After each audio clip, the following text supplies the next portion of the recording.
Resumo do livro: SPQR, uma história da Roma Antiga. Neste vídeo vou apresentar um resumo do livro SPQR, uma história da Roma Antiga. A autora é a professora da Universidade de Cambridge e estudante da história de Roma há mais de 30 anos, Mary Beard. O livro possui uma estrutura dividida em mapas, prólogo, 12 capítulos, epílogo, leituras complementares, cronologia, agradecimentos, fontes das ilustrações e índice onomástico, tudo isso totalizando 559 páginas. Farei uma breve síntese de cada capítulo a seguir. O objetivo maior foi dar um resumo geral do livro, portanto não vamos aqui dar muitos detalhes das histórias militares da Roma Antiga. SPQR, uma história da Roma Antiga, foi eleito como um dos melhores livros de 2015 conforme New York Times, The Wall Street Journal, The Guardian e The Economist. SPQR, uma história da Roma Antiga. Neste livro, após os mapas da Roma primordial e seus vizinhos, logo entramos no prólogo. A autora fala da história de Roma no sentido de fazermos história, novas descobertas, as novidades da antiguidade, ou seja, é uma história que está sempre sendo reescrita. SPQR, uma história da Roma Antiga, apresenta o símbolo SPQR, o qual tem a expressão romana, Senatus Populus que Romanos, o Senado e o povo de Roma. Roma não era o único povo que usava de grande violência na Europa. Podemos ver nesta obra que seus vizinhos, as cidades-estado gregas, também tinham grande desejo de vitória nas incursões daquela época.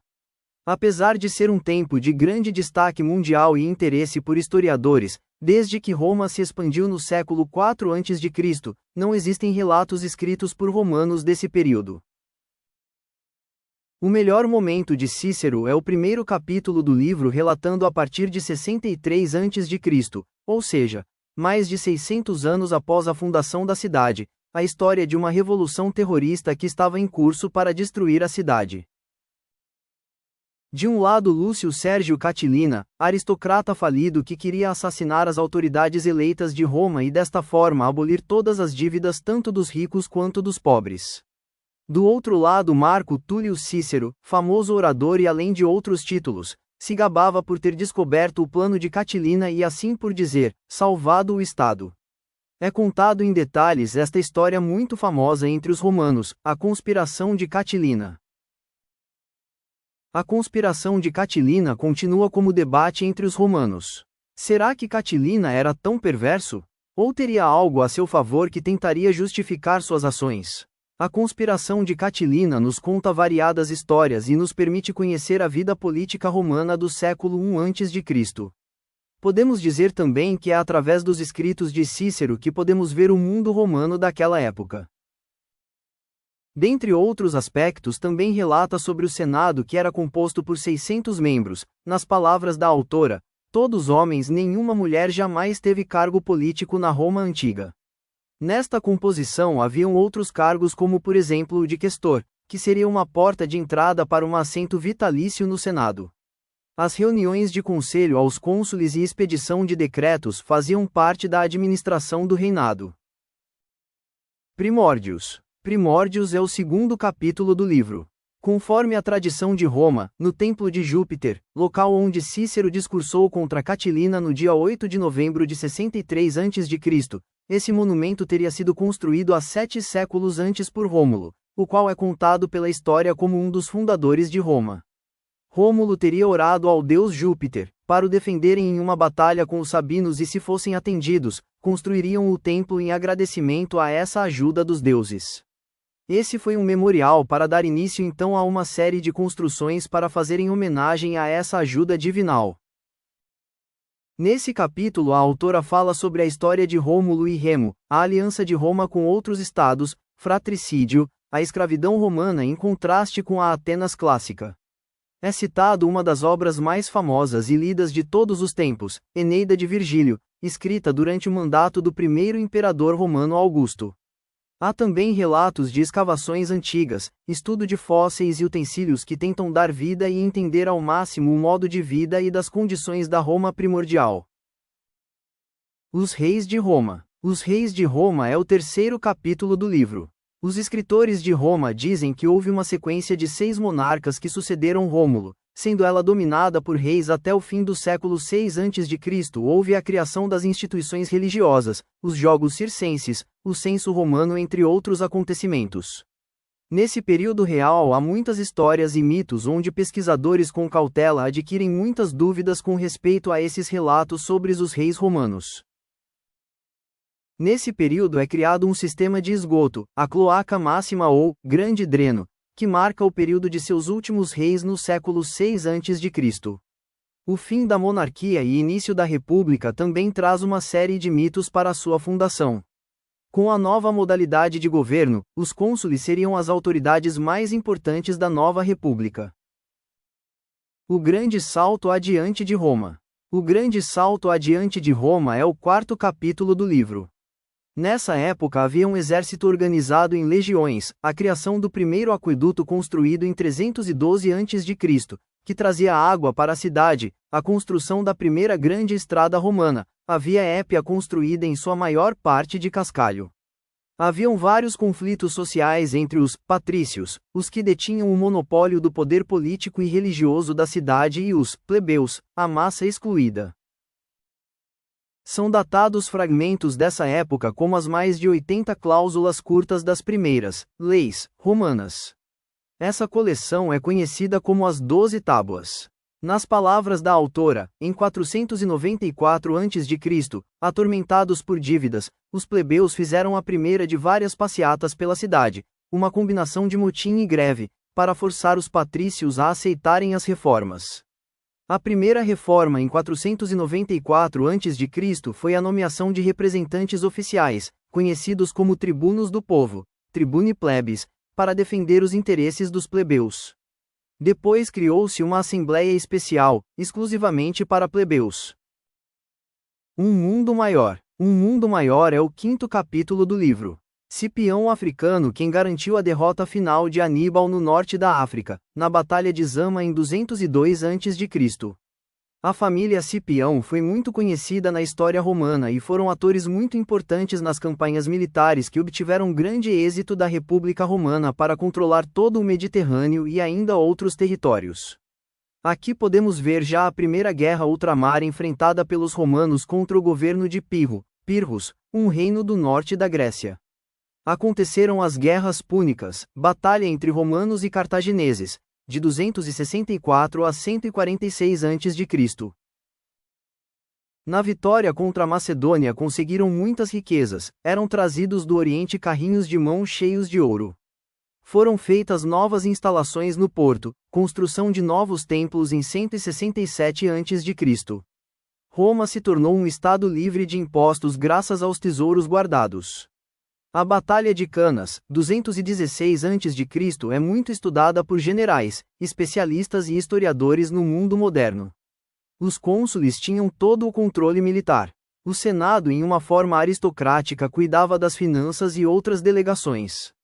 O povo tinha uma representação democrática, que não é o entendimento que temos hoje de democracia. Mulheres e escravos não tinham direitos políticos. Os pobres nunca podiam chegar ao topo da política romana, o povo votava a favor daquilo que lhe eram apresentados sendo dominados pela minoria rica. Eram realizados desfiles triunfais de generais que exibiam suas vitórias com seus exércitos desfilando com seus saques onde o povo lotavam as ruas para recebê-los.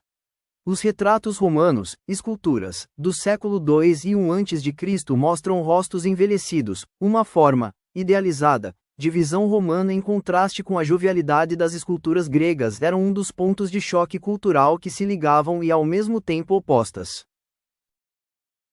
A Nova Política. A Nova Política é o 6º capítulo do livro. Esse capítulo conta da destruição final de Cartago em 146 a.C. Muitas atrocidades e carnificinas relatadas, crueldade tanto de vencedores como de perdedores. O saque de Corinto, e de suas obras de arte fabulosas são relatados. Não só escravizaram o seu povo mas também atearam fogo na cidade, a mais rica da Grécia, dando uma ideia do tamanho do avanço territorial dos romanos. As vitórias de Roma eram muito lucrativas. As urnas ficaram cada vez mais violentas na disputa política. Pessoas de enorme poder e uma grande história militar começaram a dominar o Estado. Com isso, Júlio César foi oficialmente estabelecido como ditador vitalício, e em pouco tempo assassinado em 44 a.C. As instituições políticas de Roma não conseguiam governar seu vasto império. A metrópole já alcançava 1 milhão de habitantes no século I a.C., com imenso alastro de desigualdades entre ricos e pobres, fome, protestos e crimes, favorecendo um imenso banho de sangue ao último século da República. As guerras em terras distantes tiravam mão de obra da agricultura, desfavorecendo-a em seu trabalho essencial, o que fazia com que os soldados combatentes ficassem sem seu próprio alojamento, falidos, e resgatadas suas terras aos ricos. Na década de 120 a.C. existia a questão italiana, onde povos buscavam a cidadania romana, provocando violentos conflitos. A reforma agrária imprimiu grande impacto aos italianos ricos que perderam suas terras. É explicado pelos historiadores que muitos aliados queriam ir para a guerra para tentar obter a cidadania romana para pôr fim à política de exclusão ao qual se sentiam de status inferior. Do Império aos Imperadores. Do Império aos Imperadores é o 7º capítulo do livro. Na década de 70 a.C., o que antes era um império de obediência que era prestado àqueles que eram derrotados, passou a ser um império de anexação. Agora Roma estava sob o controle dessas províncias, apontando para uma nova estrutura organizacional. O livro conta das corrupções dos comandantes e o colapso do governo republicano. O império criou os imperadores, governo de um só homem, dando continuidade ao que o assassinato de César não conseguiu conter. Criou-se um exército semiprofissional, em que os soldados dependiam extremamente de seus comandantes. Além de obterem uma parte do saque nas guerras vitoriosas, também buscavam obter terras após o fim do serviço militar para obterem algum meio de vida no futuro. Isso ultrapassou as fronteiras do governo do Estado, dando foco principal nos interesses de seus generais. César relatou em 7 volumes, Comentários sobre a Guerra na Gália, um dos únicos testemunhos relatados de guerra na antiguidade que está vivo até hoje. Neles, César mostra seus talentos militares, costumes estrangeiros e também seu desejo de glória, de se superar a qualquer um de seus rivais. César introduziu em Roma a medição do tempo, que se tornou ocidental. O ano tinha apenas 355 dias, o que era acrescentado um mês de tempos em tempos para manter o calendário de acordo às estações naturais. O mês de julho foi nomeado em sua homenagem. O fronte doméstico. O fronte doméstico é o 8º capítulo do livro. Nesse capítulo é mais estudado as cartas de Cícero, sua experiência na Guerra Civil e a ditadura de Júlio César.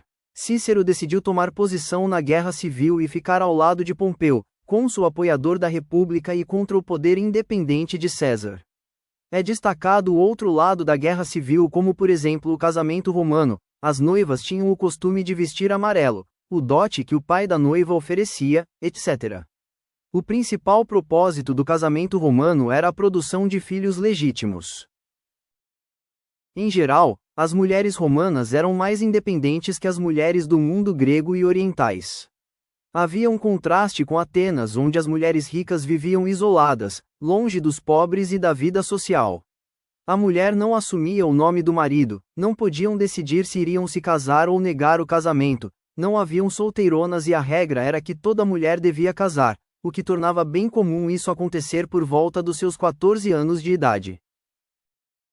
Os bebês, a metade das crianças morriam por volta dos 10 anos de idade de várias doenças e infecções que hoje não são mais fatais. Uma criança tinha uma taxa de vida de mais 40 anos e aquela de 50 contava com mais uns 15 anos para viver. Esses são alguns dos vários detalhes da vida cotidiana contados neste capítulo, além de várias páginas com fotos coloridas de pinturas antigas, peças raras, restos da Primeira Guerra Púnica içados do fundo do mar, entre outros. As transformações de Augusto. As transformações de Augusto é o 9º capítulo do livro. Nesse capítulo é contado com detalhes o assassinato de César nos idos de março de 44 a.C.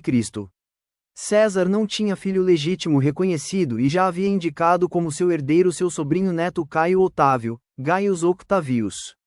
Este queria a justiça em não deixar escapar impune os assassinos do homem chamado oficialmente de seu pai. Conhecido como Otaviano, teve o nome Augusto, um título inventado que quer dizer reverenciado. Teve todo o domínio da vida política de Roma até sua morte em 14 depois de Cristo.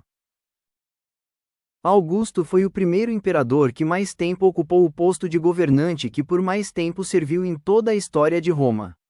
É contada também da política da Itália que estava totalmente desorientada, guerras civis e confrontos militares entre ele e Marco Antônio, amigo leal de Júlio César.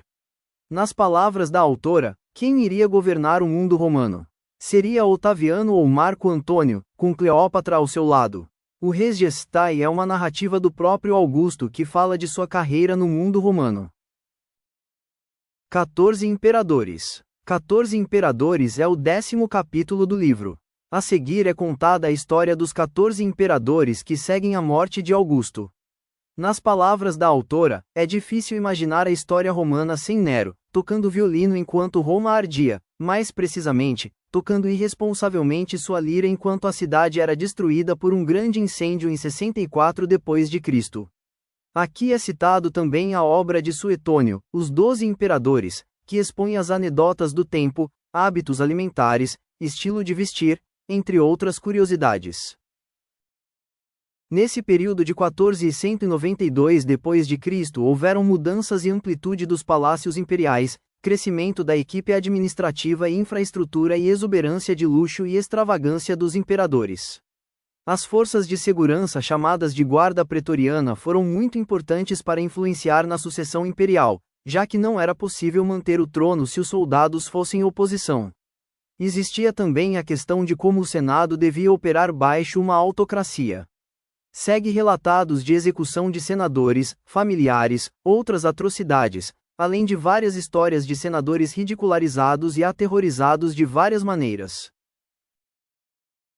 Os que têm e os que não têm. Os que têm e os que não têm é o 11º capítulo do livro. Neste capítulo é relatado a vida dos ricos e dos pobres. Uma cidade onde não havia coleta de lixos, epidemias periódicas, mosquitos e doenças que matavam ricos e pobres. Os banhos públicos que, não eram sempre que eram tomados, muitas vezes provocavam infecções devido a feridas abertas que podiam levar à morte. O dinheiro não conseguia proteger os ricos que viviam lado a lado com os pobres dividindo as mesmas ruas, os penicos eram despejados de toda a parte dos pisos superiores. Em meados do século 160 d.C., boa parte do império padeceu por uma pandemia provavelmente de varíola que fora trazida pelos soldados que lutavam no Oriente. O trabalho era duro, crianças também trabalhavam. Em escavações foram encontradas esqueletos de jovens com sinais e os seus ossos de árduo trabalho físico. Em alguns túmulos era exibido o ofício do falecido, o trabalho era extremamente importante para a identidade dos romanos comuns. Esses são apenas poucas amostras de vários relatos da vida dos pobres e dos ricos neste capítulo. Roma fora de Roma. Roma fora de Roma é o 12º e último capítulo do livro. Nesse capítulo podemos ver que o governador provincial enviado pelo imperador às províncias, como por exemplo, Plínio, o Jovem, no ano 109 d.C., nesse tempo havia mais proximidade entre ambos e instruções mais claras, bem mais confiáveis do que tempos atrás. O império tornou-se menos para conquistar e sim mais para administrar, fazer o policiamento e taxação. Os romanos não tentaram impor sua cultura para os povos dominados. Uma grande parte do Império Oriental continuou operando em grego. Muitas tradições locais floresceram, desde roupas, festas, religiões, deuses e festas.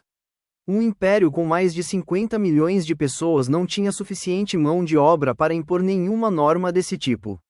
As populações locais tiveram grande impacto na condução do império para a construção do mundo romano. Até mesmo a Grécia no Oriente recebeu grande quantidade de dinheiro onde o imperador Adriano patrocinou grandes programas para o desenvolvimento das construções de Atenas. Como o império se expandiu, contaram com a colaboração de governantes de elite dos povos dominados os quais tinham o desejo de fazer parte daquele império e tornar-se cidadãos romanos, optando por novas formas romanas de arquitetura e urbanismo, comida e bebida. O movimento de bens se tornou maior em todo o império, diversidade cultural, o comércio teve novidades de cheiros e luxos, especiarias, marfins, âmbar e sedas em todo o Mediterrâneo. O canal Educando Sociologia agradece por você ter assistido. Se você gostou, deixe o seu like e se inscreva no canal. Ah, também pode comentar. Obrigado!